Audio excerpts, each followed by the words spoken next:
Bismillahirrahmanirrahim. Assalamualaikum warahmatullahi wabarakatuh. Alhamdulillahirabbil alamin. Assalatu wassalamu ala asrofil anbiya'i wal mursalin wa ala alihi wa sahbihi ajma'in, amma ba'du. Pertama-tama marilah kita panjatkan puja dan puji syukur kehadirat Allah Subhanahu wa taala yang senantiasa melimpahkan rahmat, nikmat serta hidayahnya kepada kita semua.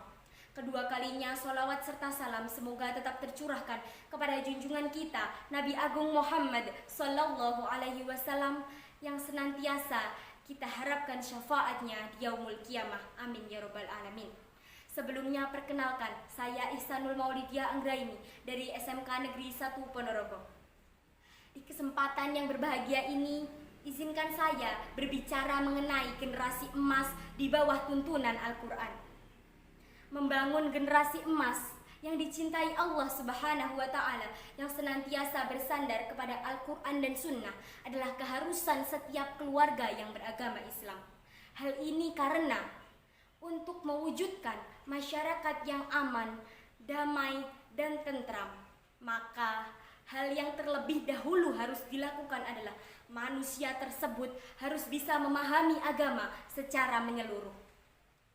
Dalam Quran surah Az-Zariyat ayat 56 telah disebutkan, "Wa ma khalaqtul jinna wal insa illa liya'budun." Aku tidak menciptakan jin dan manusia melainkan supaya mereka beribadah kepadaku. Hidup adalah sebuah proses dari bangun tidur hingga tidur kembali. Maka sudah wajib bagi kita untuk taqarrub ilallah, yaitu senantiasa mendekatkan diri kepada Allah Subhanahu wa taala. Ketika seseorang mendekatkan diri kepada Tuhannya, memahami hakikat diciptakannya dan juga senantiasa mengharapkan ridhonya, maka insya Allah kita tidak akan tergelincir ke lembah kemaksiatan yang menghancurkan masa depan. Sebagai seorang muslim, wajib bagi kita untuk menciptakan generasi emas yang bersandar kepada Al-Quran dan Sunnah Nabi Muhammad sallallahu alaihi wasallam. Maka untuk menyiapkan generasi emas yang sesuai dengan Al-Quran dan Sunnah, perlu kita lakukan 3 hal. Yang pertama adalah islamisasi diri. Islamisasi diri adalah berperilaku sesuai syariat Islam yang bersumber dari Al-Quran dan Sunnah, meningkatkan iman dan takwa, dan juga bersatu padu dalam payung ukhuwah Islamiyah. Dengan islamisasi diri, maka akan timbul akhlak yang baik, yaitu akhlak baik terhadap Allah Subhanahu wa taala, terhadap sesama manusia, dan juga terhadap lingkungan hidup. Anak yang baik agamanya adalah generasi emas yang rajin beribadah. Kelak dia akan rajin berzakat, infak dan sedekah, suka menolong, disiplin, dan yang pasti adalah berbakti kepada kedua orang tuanya. Anak yang baik agamanya senantiasa takut kepada Allah Subhanahu wa taala, takut akan siksa, takut akan azab dan juga murkanya. Yang kedua adalah islamisasi keluarga. Ini harus dilakukan supaya anak dan istri kita terhindar dari azab neraka. Yang terkandung dalam Quran surah At-Tamrin ayat 6 yang artinya, "Wahai orang-orang yang beriman, peliharalah dirimu dan keluargamu dari siksa api neraka yang bahan bakarnya berasal dari batu dan juga manusia." Berdoa saja tidak akan cukup tanpa kita sertai dengan usaha untuk menopang doa kita.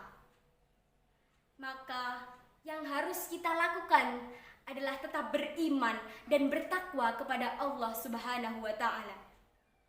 Sebagai kepala keluarga, selayaknya memiliki tanggung jawab besar, yaitu menahkodai kapalnya untuk melalui samudra kehidupan yang penuh dengan lika-liku untuk bisa bersama-sama keluarganya sampai di surganya Allah Subhanahu wa Ta'ala. Yang ketiga adalah istiqomah. Menurut Islam, istiqomah adalah sebuah keniscayaan.